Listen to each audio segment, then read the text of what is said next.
নমস্কার বন্ধুরা, তোমাদের জন্য আজ সম্পূর্ণ নতুন ভিডিও।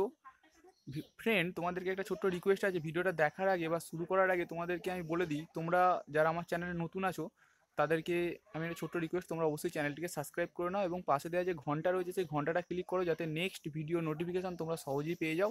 এবং তোমরা অবশ্যই চ্যানেলটিকে সাবস্ক্রাইব করে নাও, আরও নতুন নতুন ভিডিও পাবে। আইটিআই, ইঞ্জিনিয়ারিং, ড্রয়িং বা টেকনিক্যাল সম্বন্ধে তোমরা আরও নতুন নতুন ভিডিও পাবে, বা ইলেকট্রিক্যাল সম্বন্ধে তোমরা আরও নতুন নতুন ভিডিও পাবে। তোমরা অবশ্যই চ্যানেলটিকে সাবস্ক্রাইব করে নাও এবং ফ্রেন্ড, ভিডিওটা শেষ পর্যন্ত তোমরা দেখতে থাকো।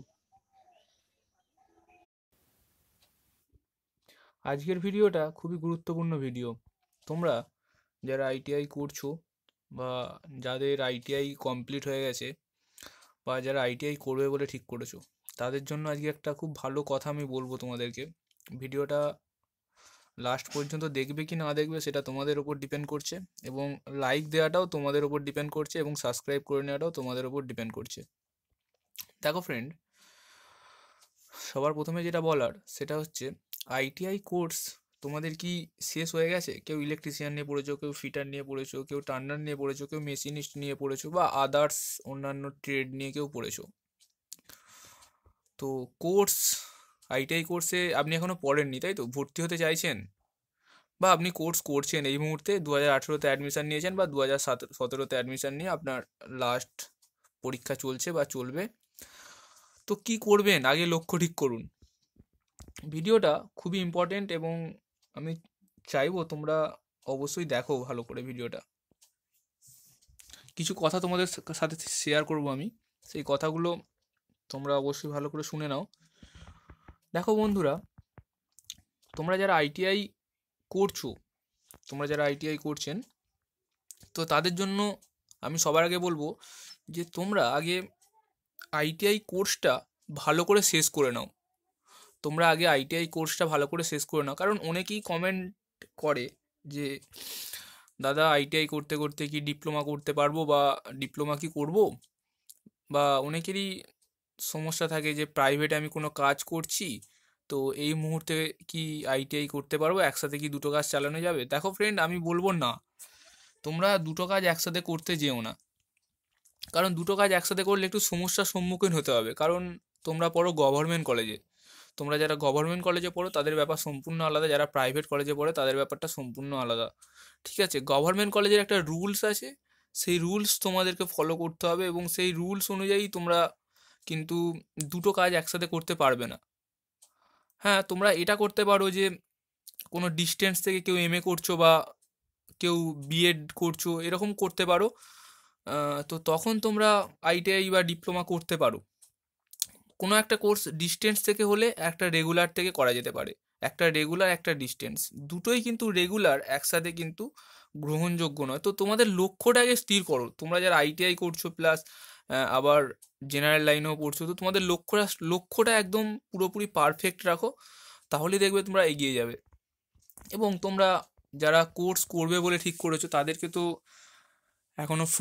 এখনো পর্যন্ত তাদের জন্য একটা খুব সাজেশান দেওয়া রয়েছে। যারা আইটিআই কোর্স করবে বলে ঠিক করেছে তাদেরকে খুব ভালো একটা সাজেশান দেওয়া রয়েছে। তোমরা আগে কোন কোর্সটা করবে, কোন কোর্সটা করলে তোমার ভবিষ্যতে তুমি এগোতে পারবে, সেইগুলো আগে বিষয়টা জেনে নাও। এখনো অনেক সময় রয়েছে, এই সময়ের মধ্যে তোমরা জেনে নাও যে কোন কোর্সগুলো ভালো কোর্স, কোন কোর্সগুলো খারাপ কোর্স, বা তুমি তোমার ফ্যামিলির সঙ্গেও কথা বলতে পারো।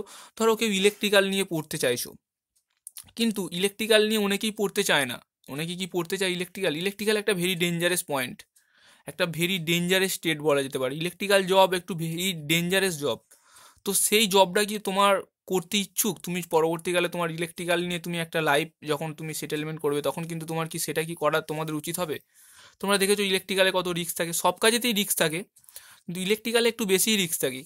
অনেকের ফ্যামিলি আছে যারা ইলেকট্রিক্যালে আসতে দিতে চায় না, এরকম তো আছে, না থাকার তো কিছুই নেই, এরকম আছে। তো সেই জন্য আগে তোমাদের যাদের ইলেকট্রিশিয়ান পছন্দ বা যাদের খুব ভালো নাম্বার আছে, তারা তো ইলেকট্রিশিয়ান ফিটার পেতেই পারো, ভালো ট্রেডগুলোতে তারা তারা তো পেতেই পারো। তো তাদেরকে আগে ভেবে নেওয়া দরকার যে আমি ভবিষ্যতে ইলেকট্রিশিয়ান নিয়ে পড়ছি, মানে আমাকে পরবর্তীকালে ইলেকট্রিক্যাল নিয়ে কাজ করতে হবে। কিন্তু তো অনেকেই আছে যারা ইলেকট্রিক্যাল নিয়ে পড়ে ইলেকট্রিক্যাল নিয়ে কাজ করে, অনেকেই আছে আদার্স লাইনে যায়, যাদের আদার্স লাইনে তারা হঠাৎ করে যদি চলে যায় তাদের লক্ষ্যটা ঠিকঠাক ছিল না, সেই জন্যই সে আদার্স লাইনে গেছে। কেউ যদি ইলেকট্রিক্যাল নিয়ে আইটিআই করে বা ইলেকট্রিক্যাল নিয়ে ডিপ্লোমা করে, তারপরে সে যদি অন্য একটা ডিপার্টমেন্টে কাজ করে, তখন তার লক্ষ্যটা স্থির নয়, এটা মেনে নিতে হবে।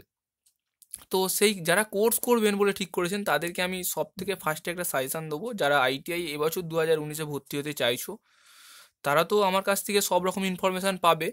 এবং তোমরা একটা ভালো কথা বলতে যাই, সেটা হলো তোমরা আগে ভালোভাবে খোঁজ নাও কোন ট্রেডগুলো ভালো ট্রেড, কোন ট্রেডগুলো মোটামুটি ট্রেড, কোন ট্রেডগুলো একেবারে তোমার কাজের যোগ্য হবে, বা তুমি এইটাই প্রথম থেকে চেয়েছিলে, বা তোমার প্রথম থেকে ইচ্ছা যে আমি ইলেকট্রিক্যাল নিয়ে পড়বো, বা আমি ফিটার নিয়ে পড়বো, মানে মেকানিক্যালের স্ট্রিম নিয়ে পড়বো, বা আমি কম্পিউটার নিয়ে পড়তে, এটা তোমাদের প্রথম থেকে যে ইচ্ছাটা রয়েছে সেই ইচ্ছাটাই তোমরা করো।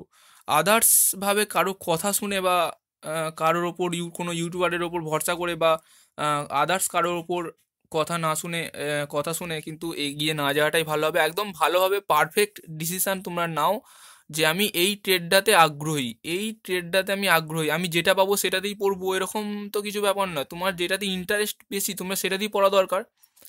কারো আইটিআই করার ইচ্ছা আছে, কারো ডিপ্লোমা করার ইচ্ছা আছে, কারো বিটেক করার ইচ্ছা, তোমার যেটাতে ইন্টারেস্ট, তোমার যেটাতে মনে হয় তুমি সেটাই করো।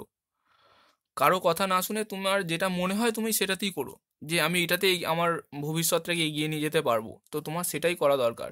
তো এখানে কোর্স পছন্দ করাটাও একটা ভেরি ইম্পর্টেন্ট পয়েন্ট। আইটিআই প্রচুর কোর্স আছে, প্রচুর কোর্সের প্রচুর ভবিষ্যৎ। তো আইটিআই যারা ইলেকট্রিক্যাল নিয়ে পড়বে তাদের একটা ভবিষ্যৎ, তাদের একটা আলাদা রকম ভবিষ্যৎ, যারা ফিটার নিয়ে পড়বে তাদের একটা আলাদা রকম ভবিষ্যৎ, যারা মেকানিক্যালের যে কোনো আদার্স স্ট্রিম নিয়ে পড়বে, আরএসি এমআরএসি যেসব স্টেটগুলো আছে, তাদের একটা আলাদা প্রতিটা প্রতিটা ট্রেডেরই কিন্তু একটা আলাদা আলাদা লাইন, আলাদা আলাদা ক্ষেত্র। তো আমরা এটা সবাই জানি, ইলেকট্রিক্যাল আলাদা, মেকানিক্যাল আলাদা, সিভিল সার্ভে আলাদা, কম্পিউটার, যে কম্পিউটারের ওপর আইটির ওপর যেসব কোর্সগুলো হয় সেগুলো আলাদা, তাই তো সবগুলোই কিন্তু আলাদা আলাদা একটা কোর্সের মধ্যে পড়ে। তো আলাদা আলাদাভাবে তাদের চাকরির ক্ষেত্রটা হবে। এবং তোমরা আরও একটা যেটা ইনফরমেশান, সেটা হচ্ছে যারা আইটিআই কোর্স করছেন তাদেরকে আমি তো বলবো সবার ফার্স্টে, বা যারা যাদের আইটিআই কমপ্লিট হয়ে গেছে তাদের ক্ষেত্রেও বলবো, যে তোমরা লক্ষ্যটা স্থির রাখো। আইটিআই করার পর প্রচুর কিছু জায়গা আছে বা প্রচুর কিছু রাস্তা আছে। আমি তোমাদেরকে আগে কোনো একটা ভিডিওতে বলেছিলাম যে আইটিআই করার পর তোমরা ভোগলেট দিয়ে সরাসরি 2 বছরের ডিপ্লোমাতে ভর্তি হয়ে যেতে পারো, এবং তোমরা একটা জুনিয়র ইঞ্জিনিয়ার বা ইঞ্জিনিয়ার হয়ে যেতে পারো। আর তারপরেও তোমরা যদি আরও তোমার ডিগ্রিটাকে বাড়াতে চাও তাহলে তুমি বিটেক করতে পারো, এবং আরও তারপরে যদি তুমি এমটেক করতে পারো, অনেক কিছু রাস্তা আছে। তো এরপরেও যেটা রয়েছে আইটিআই করার পর, সেটা হচ্ছে তোমরা সিটিআই করতে পারো। এরপরেও যেটা রয়েছে সেটা হচ্ছে তোমরা একটা গভর্নমেন্ট জব করতে পারো, তোমরা একটা প্রাইভেটে জব করতে পারো। তারপরেও যেটা রয়েছে সেটা হচ্ছে তোমরা অ্যাপ্রেন্টিসশিপ করতে পারো। অ্যাপ্রেন্টিসশিপ বিভিন্ন জায়গাতে অ্যাপ্রেন্টিসশিপ করানো হয়, গভর্নমেন্টে কি প্রাইভেটে, অনেকে আছে, অনেকের লক্ষ্য, যারা আইটিআই করার পর যাদের একদম লক্ষ্য, যারা শুধুমাত্র পার্মানেন্ট একটা জব করব, একটা গভর্নমেন্ট জব করব, তাদের একদম লক্ষ্য স্থির রেখে গভর্নমেন্ট জবের জন্য প্রিপারেশান করা দরকার।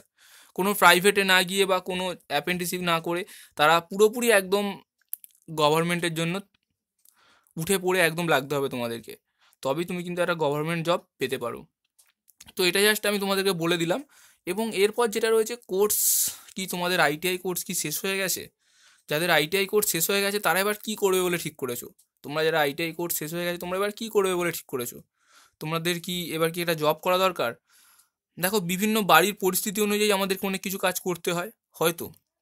তো সেই বাড়ির পরিস্থিতি অনুযায়ী যদি কারো বাড়ির পরিস্থিতি খারাপ হয়েই থাকে, বা তার যদি পরিস্থিতিটা সেরকম হয়ে থাকে, তো তাদের অবশ্যই কাজ করা দরকার, একটা প্রাইভেটে হলেও একটা কাজ করা দরকার। কিন্তু ফোকাসটা কিন্তু যারা আমার ভিডিওটা দেখছো তাদেরকে আমি ছোট্ট রিকোয়েস্ট, তো তোমরা ফোকাসটা কিন্তু গভর্নমেন্টের ওপরেই রেখো, ঠিক আছে? গভর্নমেন্টের ওপর, কারণ আইটিআই এর চাহিদাটা যেই কারণে এত বেশি, আইটিআই এর চাহিদাটা যেই কারণে এত বেশি গভর্নমেন্টের জন্য, প্রাইভেটের জন্যও বেশি, কিন্তু গভর্নমেন্টের জন্যও কিন্তু আইটিআই এর চাহিদাটা সব থেকে বেশি। যেমন রেলেতে, রেল, সেল আছে, ভেল আছে, ইন্ডিয়ান অয়েল আছে, এনটিপিসি আছে, নিউক্লিয়ার পাওয়ার প্ল্যান্ট আছে, থার্মাল পাওয়ার প্ল্যান্ট আছে, তারপর ডব্লিউবিএসসি টিসিএল আছে, ডব্লিউবিএসসি ডিসিএল আছে, ডব্লিউবিএসসি পিডিসিএল আছে। এরকম প্রচুর ক্ষেত্র রয়েছে যেখানে আইটিআইদের প্রচুর ভ্যাকেন্সি রিক্রুটমেন্ট হয়, প্রচুর পরিমাণে ভ্যাকেন্সি রিক্রুটমেন্ট হয়। গেল আছে, প্রচুর পরিমাণে যেখানে ভ্যাকেন্সি আসে। এবং প্রাইভেটে তো প্রতিটা কোম্পানিতে তো আইটিআইয়ের প্রতিটা কোম্পানিতে প্রতিটা কোম্পানিতে আইটিআই স্টুডেন্ট নেওয়া হয়।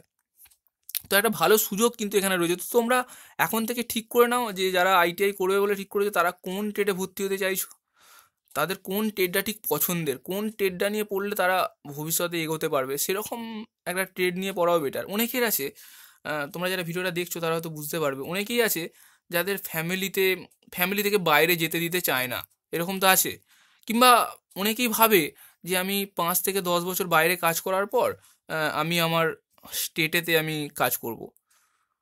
আমার ওয়েস্ট বেঙ্গলে বাড়ি, তো আমি ওয়েস্ট বেঙ্গলের মধ্যেই থাকতে চাই, এরকম তো অনেকেই আছে যারা 10-15 বছর কাজ করার পর এসে আমরা এখানে কাজ করব। কিন্তু তোমার ট্রেডটা সেরকমই তোমার ট্রেডটা কিন্তু সেরকমই চাই যেই ট্রেডেতে তুমি কিন্তু এরকম কাজ করতে পারবে। ঠিক আছে, তোমার ট্রেডটা যদি ইলেকট্রিক্যাল হয়, তুমি প্রাইভেটে কাজ করছো, বাইরে তুমি আছো, 10-15 বছর বাইরে কাজ করলে, তারপর তুমি যদি মনে করো যে তুমি তোমার বাড়ির সামনাসামনি কাজ করতে, তখন তুমি কিন্তু একটা সুযোগ পাবে, তুমি তোমার বাড়ির সামনাসামনিও কাজ করতে পারো, যে কোনো কোম্পানিতে, যে কোনো গভর্নমেন্ট জায়গায়, বা তুমি তোমার নিজের বিজনেসও করতে পারো। সেরকম বিভিন্ন ট্রেড অনুযায়ী কিন্তু এইগুলো হয়। তো তোমাদেরকে একটু মাথায় রাখতে হবে। তো সেই ট্রেড অনুযায়ী বা তোমাদের পছন্দ অনুযায়ী সব রকম ডিসিশন নিয়ে তবেই তোমরা কিন্তু আইটিআই করো। আইটিআই যেমন তেমন কোর্স তো প্রচুর আছে, যে যেটাতে পাচ্ছ সে সেটাতে ভর্তি হয়ে যেতেই পারো। কিন্তু আমার বক্তব্য হচ্ছে এটাই, সেটা হচ্ছে তোমরা আগে থেকে ডিসিশন নাও যে আমি এই ট্রেডটা আমার আগ্রহী, এই ট্রেডটাতে আমি ইন্টারেস্টেড, এবং সেই ট্রেডটা নিয়ে আমি আমার ভবিষ্যৎটা এগোতে চাই। তোমরা এরকম সিদ্ধান্ত নিয়েই কিন্তু আইটিআইটা করো, এবং আইটিআইয়ের প্রচুর ট্রেড আছে, সেই ট্রেডগুলো নিয়ে তোমরা আইটিআই করো। তো আজকের এটাই ছিল একটা মোটিভেশনাল ভিডিও তোমাদের। জাস্ট আমি বলে দিলাম যে যারা আইটিআই করছো, বা যাদের আইটিআই করা শেষ হয়ে গেছে, বা যারা আইটিআই করবে বলে ঠিক করেছো, তাদের লক্ষ্যটা তোমরা একদম পারফেক্ট রাখো, যে আমি আইটিআই করার পর প্রাইভেটে জব করব, কি আইটিআই করার পর গভর্নমেন্টে জব করব। গভর্নমেন্টে জব করতে গেলে তোমাকে একটু প্রস্তুতি নিতে হবে, এবং তারা প্রস্তুতিটা আইটিআই কোর্স চলাকালীনই তোমরা আইটিআই এর পাশাপাশি কিন্তু ওই গভর্নমেন্ট প্রস্তুতিটা নিতে পারো। ঠিক আছে, এবং যারা আইটিআই যাদের কমপ্লিট হয়ে গেছে তারাও এইভাবেই লক্ষ্যটা রাখো যে আমি গভর্নমেন্টে জব করব, এবং তার জন্য পুরো ফুল দমে প্রস্তুতি নাও। পুরো ফুল দমে প্রস্তুতি নিতে হবে কিন্তু তোমাদেরকে, একদম সিলেবাস অনুযায়ী তোমাদের প্রতিটা পয়েন্টে কিন্তু প্রস্তুতি নিতে হবে। বা যারা আইটিআই করবে বলে ঠিক করেছো তারা এখান থেকে, এই চ্যানেল থেকে সব রকম ইনফরমেশান পাবে। তোমরা চ্যানেলটি সাবস্ক্রাইব করবে কি না করবে সেটা তোমাদের ব্যক্তিগত ব্যাপার, লাইক দেওয়াটাও তোমাদের ব্যক্তিগত ব্যাপার। তো তোমরা এগুলো করতে পারো। তো আমি যেগুলো বললাম তোমাদের যদি ভালো লাগে তাহলে তোমরা কমেন্ট সেকশানে জানাও তোমাদের কেমন লাগলো ভিডিওটা, এবং যদি তোমাদের এই কথাগুলো কিছু উপকারে আসে তাহলে অবশ্যই কমেন্ট সেকশানে জানাতে পারো, এবং অবশ্যই কমেন্ট সেকশানে জানিও। ওকে, থ্যাংক ইউ ভিডিওটা পুরোটা দেখার জন্য, অসংখ্য ধন্যবাদ।